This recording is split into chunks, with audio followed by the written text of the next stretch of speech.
तर बघा आज आहे वेळामुषा. वेळामुषाच्या तुम्हा सर्वांना खूप खूप शुभेच्छा. तर आम्ही चाललो बघा मैत्रिणीच्या शेतामध्ये वेळामुषा साजरी करण्यासाठी. ही बघा शेजारीची माझी मैत्रीण आहे. आम्ही मैत्रिणी मिळून त्यांच्या शेतात गेलो होतो. लवकरच गेलो होतो बघा सकाळी. मग बघा अशी पूजा करून घेतली. भरपूर ऊन पडलं होतं म्हणून असं बघताना सध्या असं तोंडावर आट्या आल्यासारखं वाटत होत्या. उन्हामध्ये आम्ही नाही का ते ज्वारीचे असे जे हे असतात ना फांद्या त्याच्यामध्ये जाऊन बसला होतो बघा. ताटं म्हणतात त्याला. आणि जेवण इथं बघा असं भजे पुरणपोळी, बाजरीचे हुंडे, गरगट्टा, नंतर न बघा शेंगाची चटणी, लोणचं होतं, घेवड्याची शेंग, भजे, पापड, कुरवडी.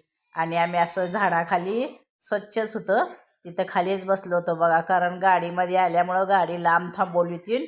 जे हातराला घेतलं होतं ना ते गाडीमध्येच राहिलं होतं. म्हणलं चला असू द्या काय स्वच्छच आहे चिंचाच्या झाडाखाली म्हणून मग खालीच बसून असं जेवण केलं बघा.